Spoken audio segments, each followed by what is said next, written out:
By midnight on the 10th of November 1918, Big Ben had been silent for 4 years and 3 months, while Britain was at war with Germany. 11 hours later, on Monday the 11th, the clock would strike again to announce the end of the greatest slaughter the world had ever known.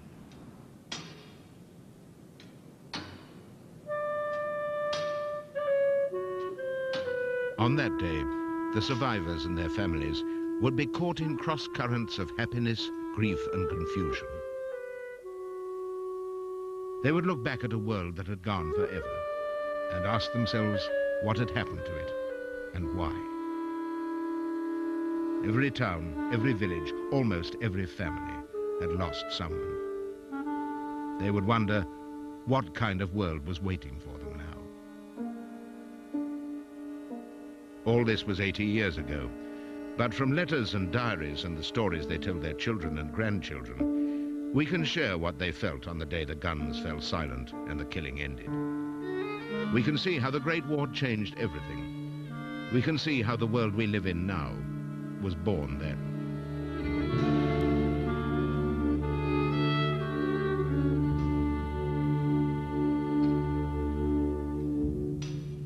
In the early hours of November the 11th, in a railway carriage in a siding in the forest of Compiègne, near Paris, the future of the world was about to be decided.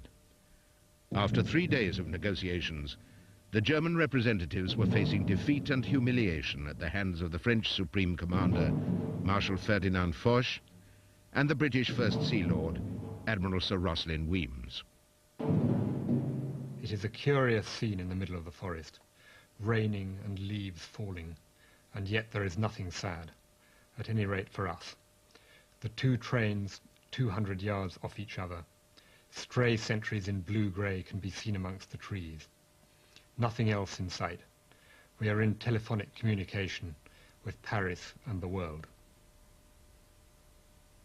It was obviously a time of enormous excitement and not quite sure if they believed that the war was really going to end, because it had been such a horrible war, and 1918 had been as horrible as any year. Terrific casualties among the Allies all through 1918. And so they were keyed up, hoping that the Germans were really going to give in. And luckily for them, the Germans really were crumbling. There were mutinies going on in the fleet, and there was a mutiny in the army, and the whole German home front seemed to be cracking up. And that was the background against which these German plenipotentiaries had to enter this very difficult negotiation for them. The final meeting began at 2:15 a.m. The long list of stiff Allied terms was read out: wholesale surrender of artillery, machine guns, lorries, locomotives, aircraft and ships, and of course withdrawal from all occupied territory. One by one, most reluctantly, the conditions were accepted. One of the Germans, General Winterfeld, wept. Finally, at 5:10 a.m., the armistice was signed. No one shook hands. The Germans then went back to their train, and we dispersed.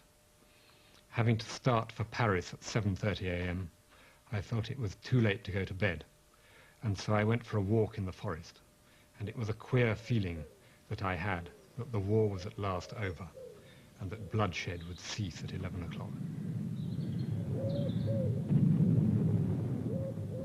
During the next 6 hours, between signing and ceasefire, there was to be no let-up in the fighting, which would continue to the very last minute. Different units heard about the armistice at different times, by field telephone, Morse code, dispatch rider or runner. The signal was also transmitted throughout the day from the Eiffel Tower. Captain Arnold Thompson, Scots Guards and 19th Infantry Brigade, heard the news just after 8 o'clock. I know what my father was doing at 08:11 on the 11th of November. He was reading this signal here: hostilities will cease at 1100 hours today, November the 11th. Stop. There will be no intercourse of any description with the enemy. Stop. Addressed to all concerned from the 33rd Division, and it was sent at 7:57 on the 11th of November. He felt, because he told me, enormous relief that it was over. He fought as a private soldier and as a junior officer and as a staff officer, so he saw the war from the beginning to the very end. He never made out that it was a glorious and wonderful thing to do, and he described being shelled in the middle of the night. He wished almost anything would happen to remove him from this place because he felt so terrified and so depressed by this shelling.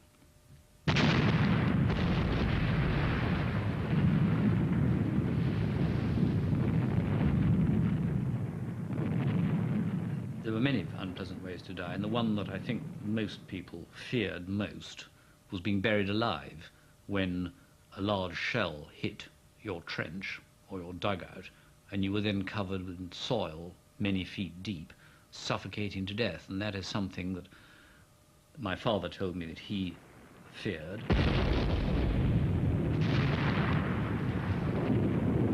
He told me what life in trenches was like. A trench would be quite deep, say the depth of this room, and 2 or 3 feet wide. And people lived in what they called dugouts, which were little caves dug into the front edge of the trench, not the back end, because that was where the shrapnel would go. And of course later on they built more sophisticated dugouts where you went down steps into quite large accommodation, but of course it was all below ground. The fetid smell of unwashed bodies, sweat, fear, cooking, and then of course the smell of the lavatories which had been dug into the back end of the trenches. The trenches flooded when it rained, and so they would be anything up to waist deep at times. So you waded along through this filth, which smelt of sewers, of excrement, dead bodies rotting in the parapet, dead bodies out in front of you that smelt, turning black in the sun, some of them your friends, who you had to watch this happening to.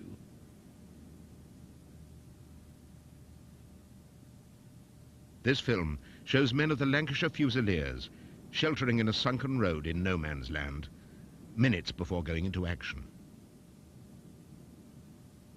Anyone who's never been into battle before doesn't know what to expect, and therefore they are apprehensive in the sense that they don't know what's going to happen, exactly the same as anybody's apprehensive about anything that they are not sure of. And the one overriding thing in their minds is that they're going to let the side down because they're not going to perform properly. That tends to be the overriding feeling, which is why they do perform well, because they've got that spur. The second, third and fourth times round, you know what it's going to be like. You don't like what you're about to going to have to do. If you're very busy because you're a commander, that takes your mind off it. But if you're a private soldier and haven't really got much to think about except what's coming, then there's this apprehension which is best described by knowing what it's like to stick your finger in the electric plug and then having to do it again and again and again, because that's what you've got to do.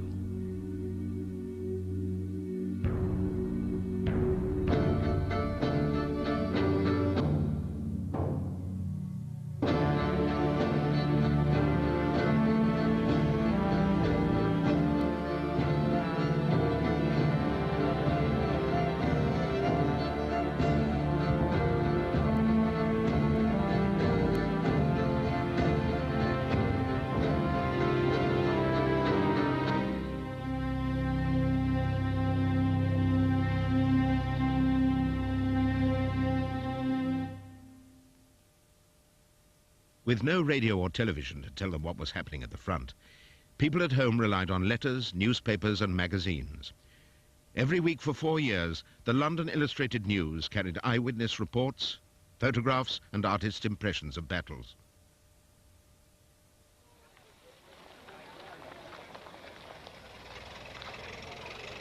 One of the people who followed the war at a distance was a Mr. Frederick Robinson of Cobham in Surrey. Every day from 1914 to 1918, he studied the newspapers and entered his notes and comments, including the casualty figures, in a war diary which grew to 3,000 pages. November the 11th, 1918, a day never to be forgotten. The day has come at last which we have waited for these long 4 years and 3 months. The horrible thing is over. The last of our enemies is beaten, and her once mighty emperor is a fugitive, and his empire is crumbling to the dust. It is difficult to believe all this, yet it is true. 2 years earlier, Robinson had travelled up to London from Cobham to watch a government-made film called The Battle of the Somme. The film was shot by 2 official cameramen during the build-up and the first day of the battle in July 1916. It was shown in cinemas all over Britain while the battle continued through the summer months. It was a sensation. Londoners cannot go to the front to see the war, wrote Robinson, but the war has been brought to London for Londoners to see. The official war films which are now being exhibited bring home the realities of the war perhaps more than anything else could. You actually see one of the regiments dash over the parapet of their trench, alas, leaving some of their number shot dead before your eyes.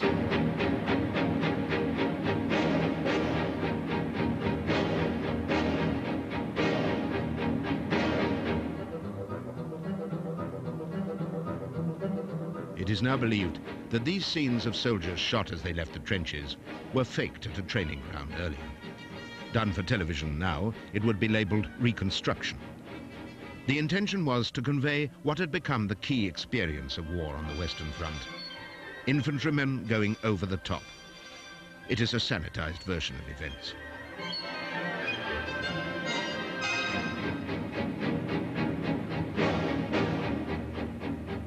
There was genuine documentary footage of the wounded and the dead, and people had never seen anything like it.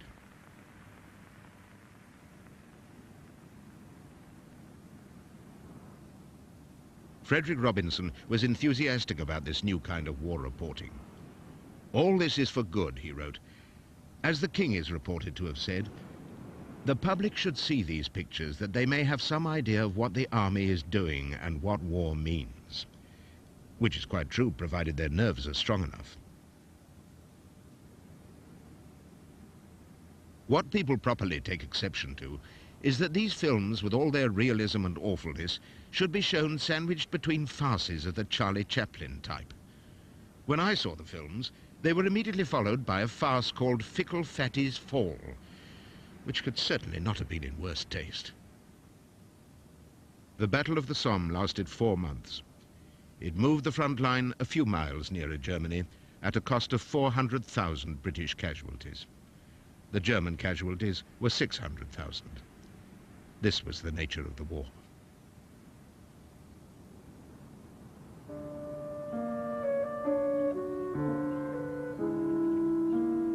In the Great War, people would learn some hard truths about their relationship with authority.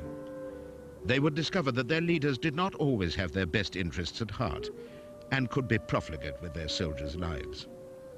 In the trenches and on the battlefields, young men would learn a new cynicism, and those who survived would bring it home with them when the war was over. The news of the signing of the armistice was received in Accrington about 11:15.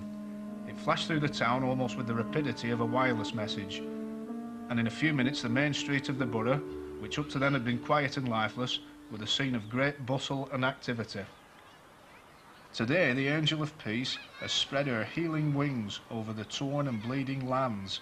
Well may we rejoice, not riotously and with abandon, but gladly, with sober restraint and with heartfelt thanksgiving.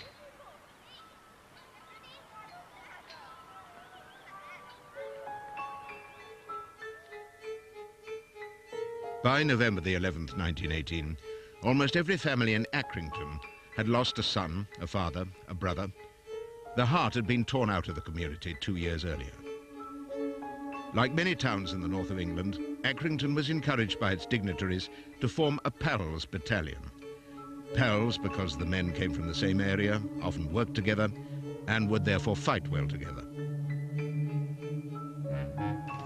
This seemed a good idea, until the town's battalion was cut to pieces by shrapnel and machine gun.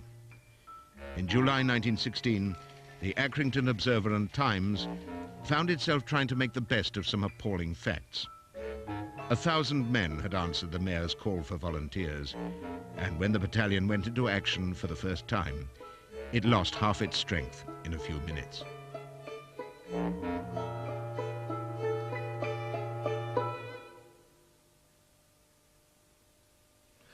Here's the Accrington Observer from Saturday, July 8th, 1916. That's exactly 1 week after the fateful day when 585 members of the Accrington Pals Battalion were killed or wounded as they went over the top at the beginning of the Somme offensive. The Observer and Times records the incident with the headline, "Heroic Pals Who Fought and Fell." Here's an eyewitness account that the Accrington Observer had obtained from a war correspondent who had actually observed the events of July the 1st, 1916.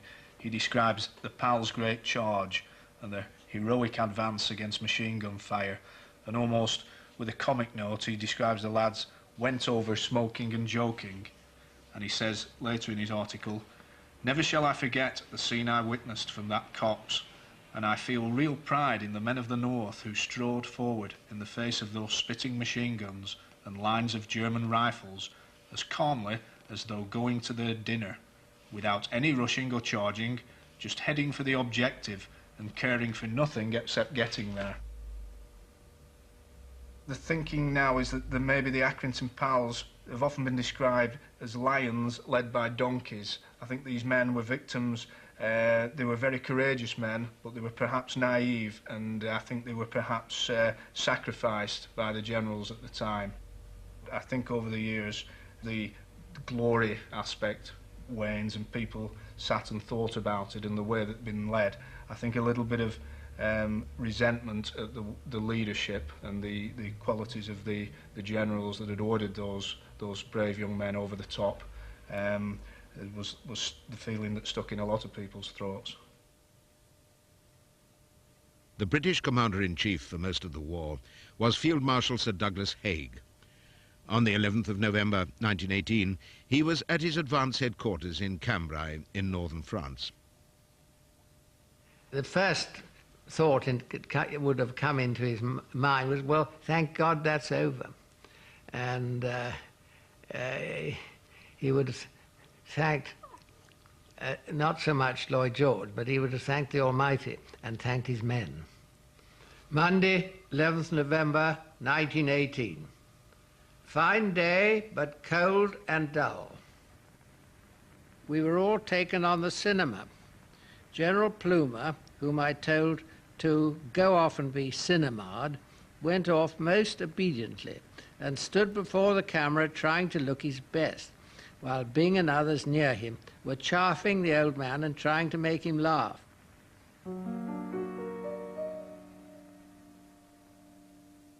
Haig had finally defeated the German army, and after the war he would be given an earldom in recognition of his services to king and country. At the same time, he would be vilified by some as Butcher Haig, as a man who unflinchingly sent tens of thousands of men to their deaths on the Somme and at Passchendaele. Haig's diary entry for the 11th of November 1918 makes no mention of either slaughter or victory. I don't think it was that sort of diary. And I think probably his real thoughts would, I think, be within himself and within his, if you like, his thankfulness to the Almighty for having achieved this victory. I think is, you know, that terrible, those losses. I mean, it must have, but he had to do his job, and his job was to win the battles, and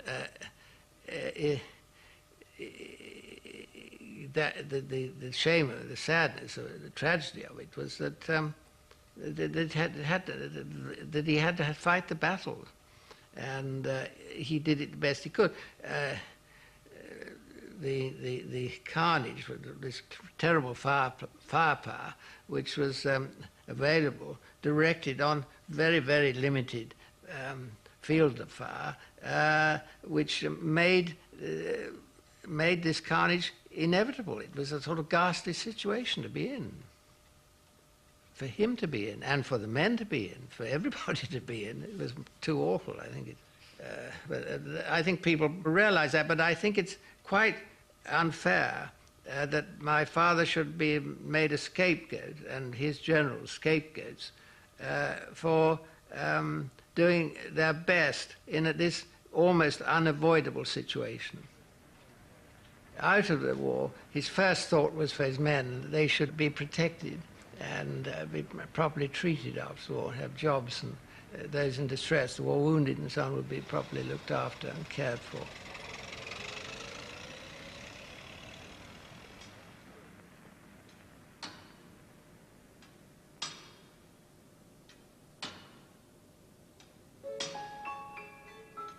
The war ended, for the British at least, exactly where it had begun, at Mons in Belgium. Early on the morning of November the 11th, 1918, Mons was recaptured from the Germans. Captain Charles Edward Montague, former drama critic and chief leader writer for the Manchester Guardian, was there.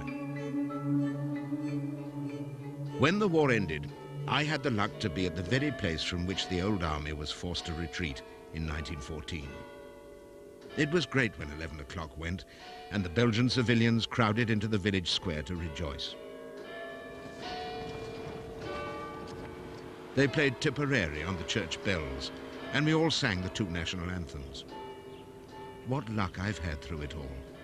Been sniped at a dozen times and splashed with earth and little morsels of shell, and never been scratched. When the war began, Montague was already 47 years old, with a wife and 7 children. But he was determined to enlist. He dyed his hair to look younger and joined up as a private in the Royal Fusiliers. Now the war was over, he would write a bitter memoir called Disenchantment. The freedom of Europe, the war to end war, the overthrow of militarism, the cause of civilization. Most people believe so little now in anything or anyone that they would find it hard to understand the simplicity and intensity of faith with which these phrases were once taken among our troops, or the certitude felt by hundreds and thousands of men who are now dead that if they were killed, their monument would be a new Europe, not soured or soiled with the hates and greeds of the old. For this, they had willingly hung themselves up to rot on the uncut wire, or wriggled to death, slow hour by hour, in the cold filth.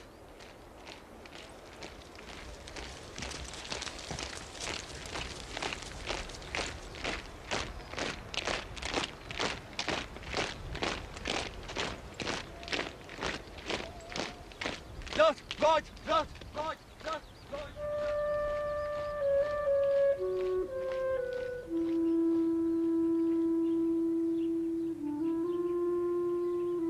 On the morning of November the 11th, 1918, school children all over Britain would be told to write down some memorable numerals in their exercise books.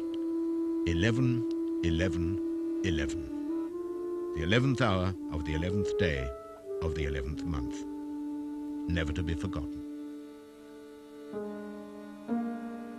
At Mells in Somerset, Beatrice King cannot remember Armistice Day, but she can remember the day 2 years earlier when her brother Tom came home on leave, infested with lice.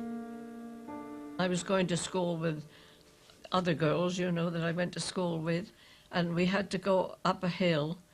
And as this soldier came over the brow of the hill, and he got a little bit nearer, I said, "Oh, doesn't he look like my brother Tom?" Never thinking that it was him. And then when he got a bit nearer and I saw it was him, well, of course, I just ran to him. When I got home from school at night, my elder brother and him was outside with his trousers, killing the lice because he'd come straight out of the trenches and he was lousy. He said to my mother when he came home, he said, "Oh, Mother, I'm ashamed to come home in this state." But he said, "I've had no time at all to clean up. I was able to get through and I came through and came on home." And I think my mother washed all his uniform and pressed it all up again so that he went back with it clean. I do remember that he was in an awfully nervous state. You know, if he was lacing up his boots or anything, he seemed to be on the watch and sort of, you know, very alert to what was going on around him, that I imagine that his nerves were in quite a bad state. Well, of course, he had to go back, and he didn't come home anymore. He told my brothers that he wouldn't come home anymore. He said, I shan't come out of it anymore. We'd be far better off, far better off, far better off in a hug. Here we are, here we are, here we are again. Hello, hello, hello, hello, hello. Here we are, here Tom we King are, was shot through the here we chest are on the 15th of September 1916 in the Battle of the Somme. He died of his wounds next day. Well, this is what came back. This is the original bag that came back. There isn't an awful lot. There's a spoon in here, and that's got a bullet hole in. And there's the disc, his identity disc. That he must have worn when he was wounded. And his scissors, his nail scissors. And his whistle, that's about all I think that came back. Nothing of any value, his watch or anything like that, he came back. What I think was, in the First World War, they were totally unprepared. That's the way I look at it.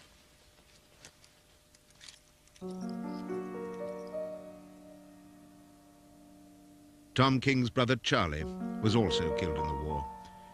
Their names are engraved on a brass plaque in the church at Mells, together with 5 other men from the village who lost their lives.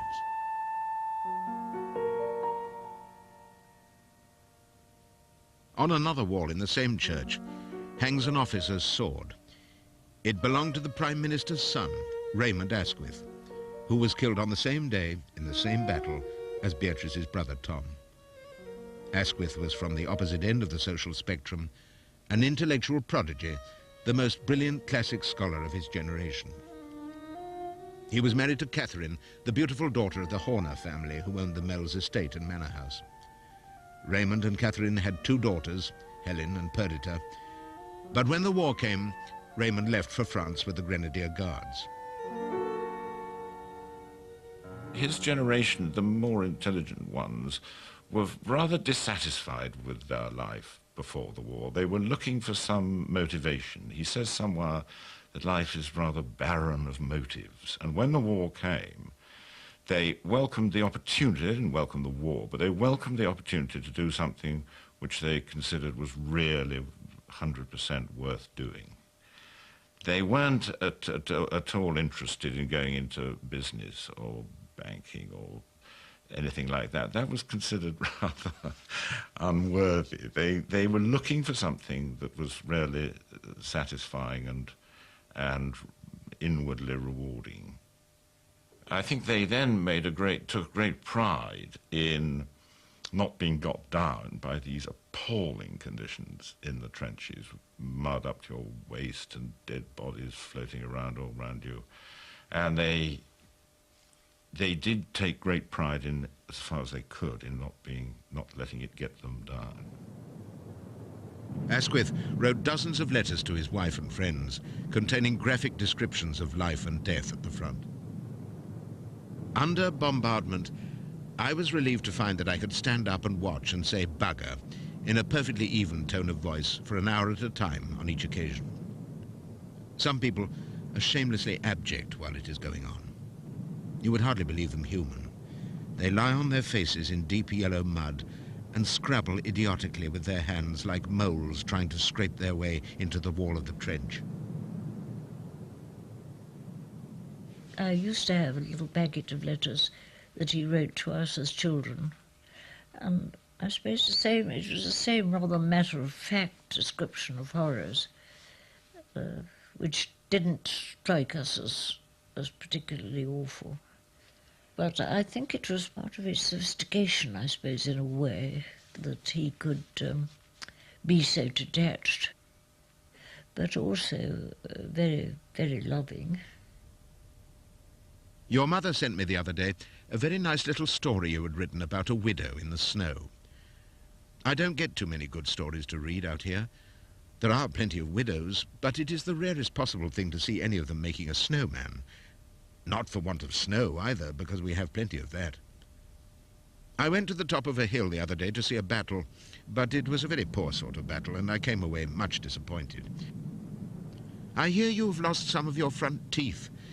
Please grow some new ones again as quickly as possible, because I want you to be exquisitely beautiful, as lovely as the best kind of fairy, when I next come home to see you. But I'm afraid that won't be for some time yet. He was offered various staff jobs, which, needless to say, his family, his wife was desperately keen that he should take something like that. But he wrote very firmly to her, if you knew, something to the effect that if you knew how the people on the staff are despised out here, you wouldn't, leading their safe lives behind the lines, you wouldn't want me to do that.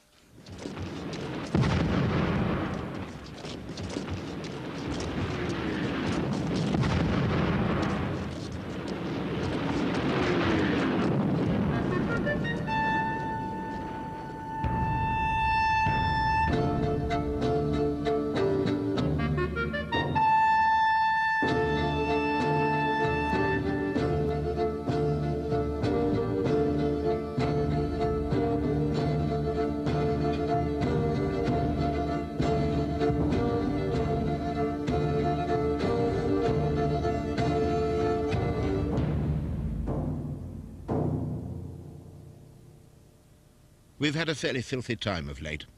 I've lived for a week almost entirely in muck. Another night I was in a much worse place than this. The most accursed, unholy and abominable place I have ever seen. The ugliest, filthiest, most fetid and most desolate. Craters swimming in blood and dirt, rotting and smelling bodies, and rats like shadows, fattened for the market, moving cunningly and licorishly among them. Limbs and bowels nesting in the hedges. The only dugout turned out to be a dirt trap, if not a death trap, awash with sewage and stale eyeballs and other debris. So I spent 2 days on a stretcher in a shell hole. In the gutter, certainly, but looking all the while at the stars with which you have so richly studied my memory. My grandfather was killed in one of these terrible attacks in the Battle of the Somme in the middle of September 1916. And very few people survived. They were almost suicidal, really. And he was shot in the chest by a bullet.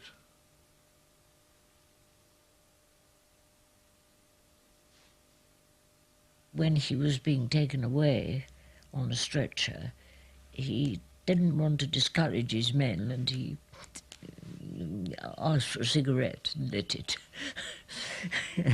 And I think died on the way to the hospital.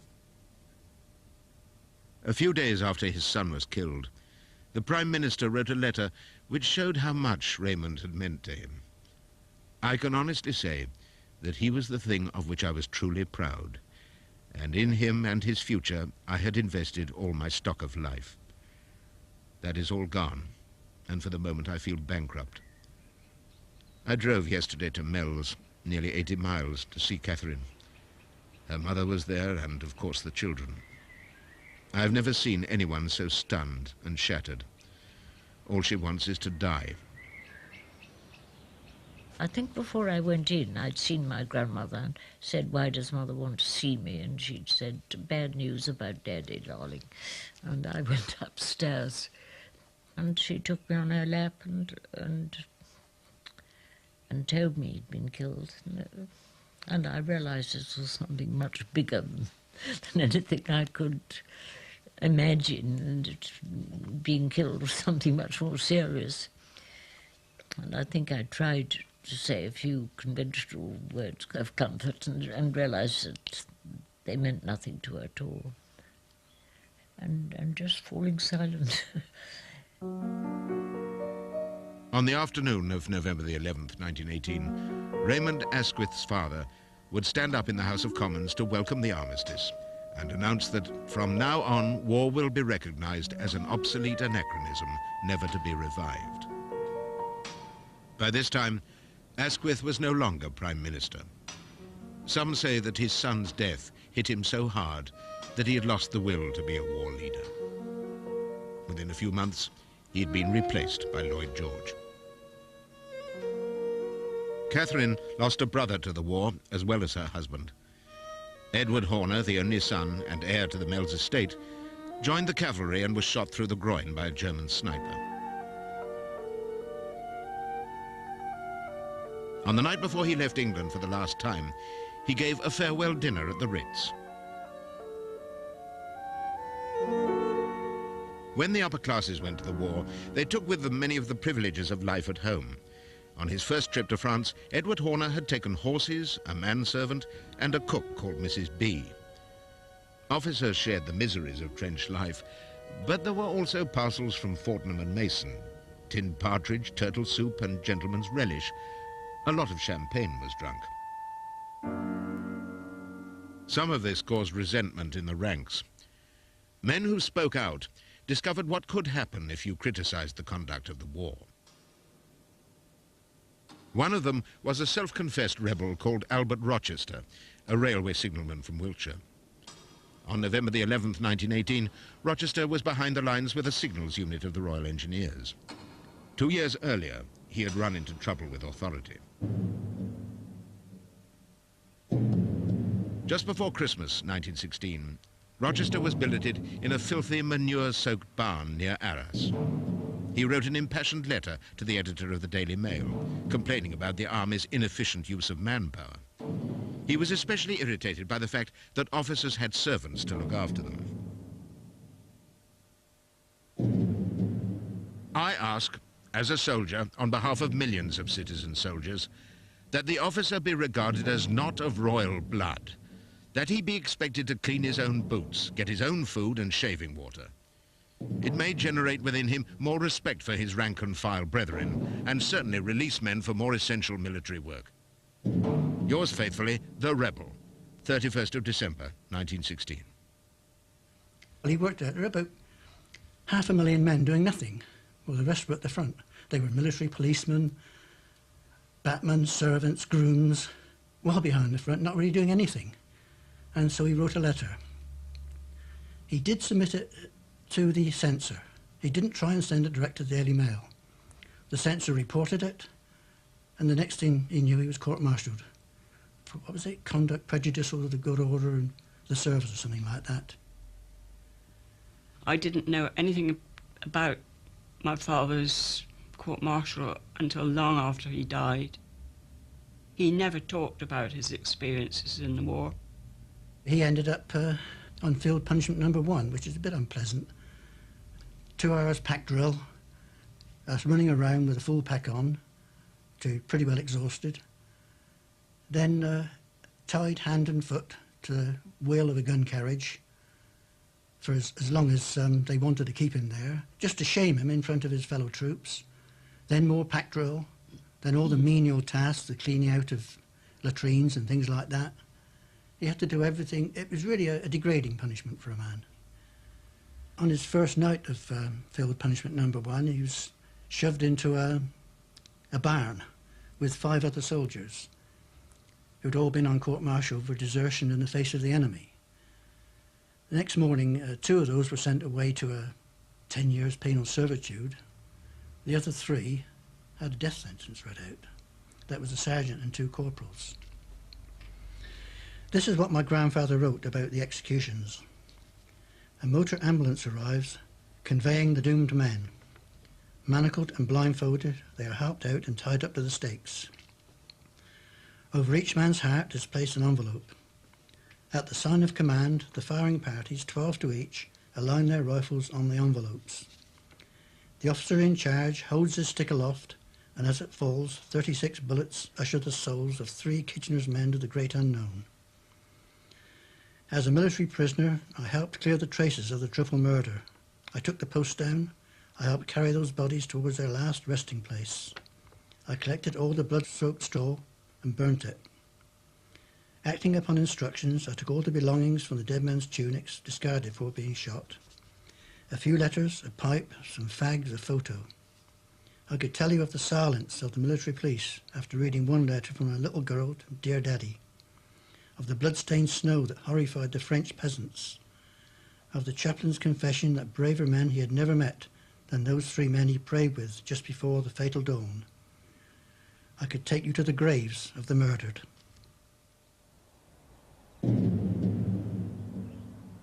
The 3 men Rochester saw shot to death at dawn were all soldiers of the Durham Light Infantry. Lance Corporal John MacDonald, found guilty of quitting his post. Lance Corporal Peter Goggins, married, found guilty of quitting his post. Sergeant Joseph William Stones, married with 2 daughters, found guilty of shamefully casting away arms in the face of the enemy. For 75 years, the files on the Great War executions were kept closed. Meanwhile, many relatives were shamed into silence.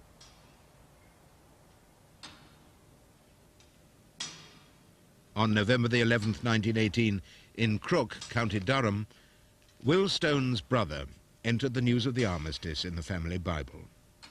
He had never recorded his brother's death. This page of the family Bible lists special events which are thought to be particularly significant for my family. But in all of it, there is no mention of my grandfather's only brother, Will Stones. I knew nothing of the existence of this brave little chap until 2 years ago, when I discovered, while just researching the family tree, that I actually had a great Uncle Will. This is him. And that's all there is. This little memorial thing and his last letter. And he's absolute dead ringer for my grandfather. How my grandfather could not have mentioned it to me, I still can't quite come to terms with. It's as if he never existed. The shame they must have felt. That says death was instantaneous. And it wasn't. It was the witness of the actual execution, a man called Rochester, the non-biased witness, said each of the 3 were examined by a medical officer who shook his head in each case, and the grisly task, quote, was finished by the officer with a Webley. A Webley's a 45 gun, placed against the head will blow the top of your head off. Despite 12 trained infantrymen at 12 paces shooting each of them, 12 to each, they didn't kill them. They were their friends, they didn't want to kill him. It's sick, it really is awful. The court-martial offence with which Stones was charged was effectively cowardice, that he abandoned his rifle and ran away.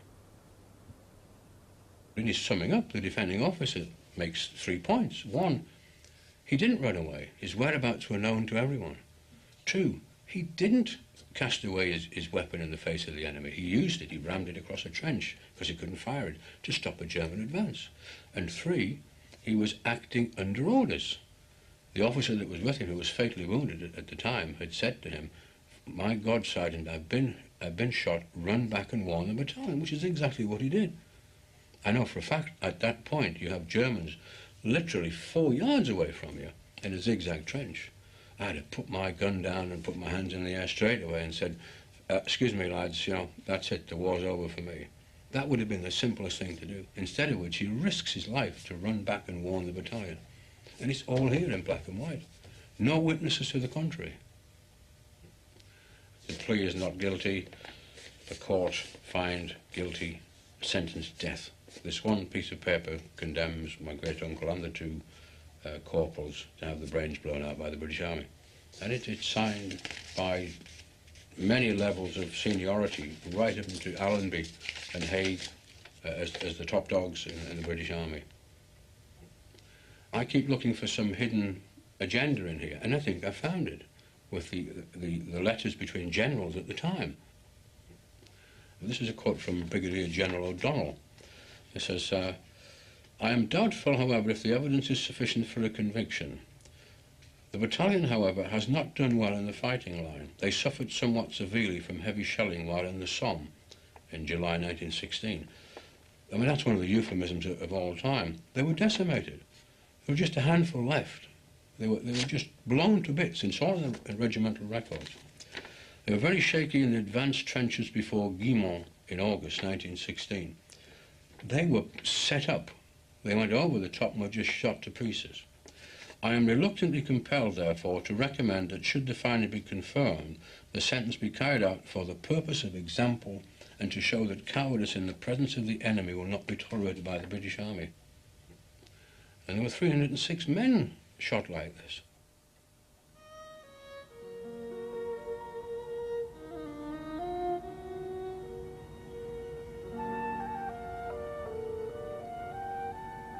Stones and his comrades are buried in a cemetery at Saint-Paul in northern France. The visitor's book shows that people know what happened to them and care about it, but despite many campaigns and pressure over the years, it seems unlikely that any of those executed in the Great War will ever be pardoned.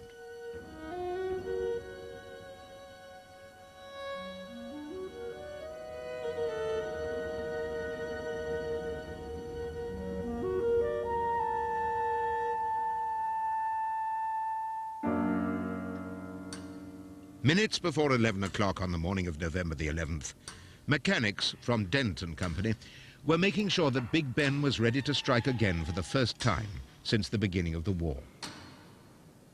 Meanwhile, in Belgium, a cavalry commander of the old school was squeezing in one last attack.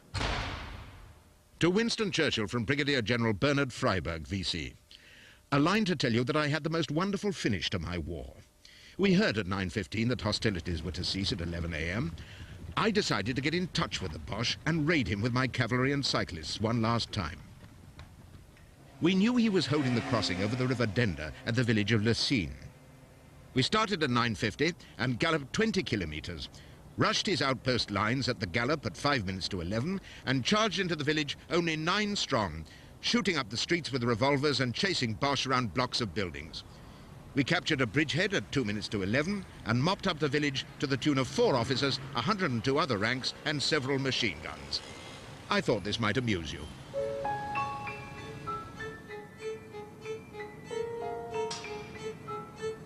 At 11 o'clock, the Great War would end, and the world would begin to see the shape of things to come.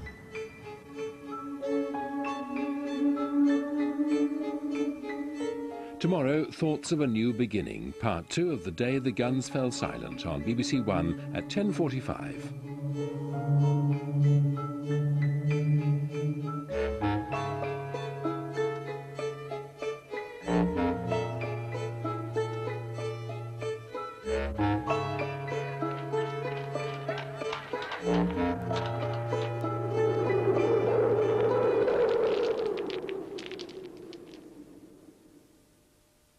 Excitement and not quite sure if they believed that the war was really going to end, because it had been such a horrible war, and 1918 had been as horrible as any year. Terrific casualties among the Allies all through 1918. And so they were keyed up, hoping that the Germans were really going to give in. And luckily for them, the Germans really were crumbling. There were mutinies going on in the fleet, and there was a mutiny in the army, and the whole German home front seemed to be cracking up, and that was the background against which these German plenipotentiaries had to enter this very difficult negotiation for them. The final meeting began at 2:15 a.m. The long list of stiff Allied terms was read out: wholesale surrender of artillery, machine guns, lorries, locomotives, aircraft and ships, and of course withdrawal from all occupied territory. One by one, most reluctantly, the conditions were accepted. One of the Germans, General Winterfeld, wept. Finally, at 5:10 a.m., the armistice was signed. No one shook hands. And grandchildren, we can share what they felt on the day the guns fell silent and the killing ended. We can see how the Great War changed everything. We can see how the world we live in now was born then.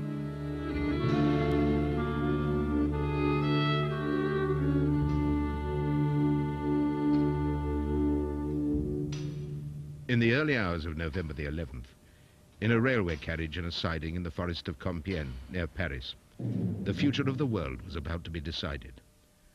After 3 days of negotiations, the German representatives were facing defeat and humiliation at the hands of the French Supreme Commander, Marshal Ferdinand Foch, and the British First Sea Lord, Admiral Sir Roslin Weems. It is a curious scene in the middle of the forest, raining and leaves falling, and yet there is nothing sad, at any rate for us. The two trains 200 yards off each other. Stray sentries in blue-grey can be seen amongst the trees. Nothing else in sight. We are in telephonic communication with Paris and the world. It was obviously a time of enormous... And from the 33rd Division, and it was sent at 7:57 on the 11th of November. He felt, because he told me, enormous relief that it was over. He fought as a private soldier and as a junior officer and as a staff officer, so he saw the war from the beginning to the very end.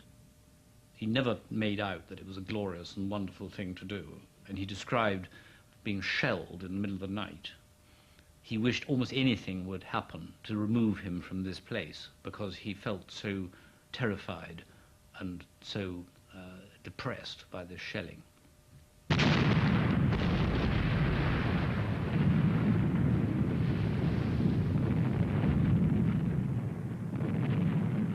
There were many unpleasant ways to die, and the one that I think most people feared most was being buried alive when a large shell hit your trench or your dugout, and you were then covered in soil many feet deep, suffocating to death. And that is something that my father told me that he feared.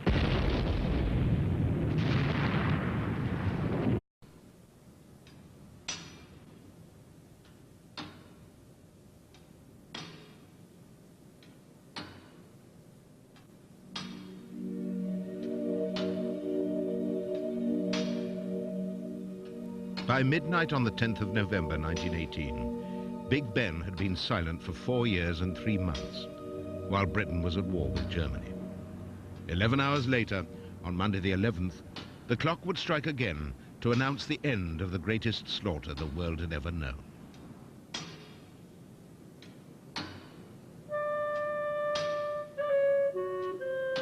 On that day, the survivors and their families would be caught in cross currents of happiness, grief, and confusion. They would look back at a world that had gone forever and ask themselves what had happened to it and why. Every town, every village, almost every family had lost someone. They would wonder what kind of world was waiting for them now. All this was 80 years ago. But from letters and diaries and the stories they told their children... The Germans then went back to their train and we dispersed. Having to start for Paris at 7:30 a.m, I felt it was too late to go to bed, and so I went for a walk in the forest, and it was a queer feeling that I had that the war was at last over and that bloodshed would cease at 11 o'clock. During the next 6 hours, between signing and ceasefire, there was to be no let-up in the fighting, which would continue to the very last minute. Different units heard about the armistice at different times, by field telephone, Morse code, dispatch rider, or runner. The signal was also transmitted throughout the day from the Eiffel Tower. Captain Arnold Thompson, Scots Guards and 19th Infantry Brigade, heard the news just after 8 o'clock. I know my father was doing it 08:11 on the 11th of November. He was reading this signal here. Hostilities will cease at 1100 hours today, November the 11th. Stop. There will be no intercourse of any description with the enemy. Stop. Addressed to all concerned.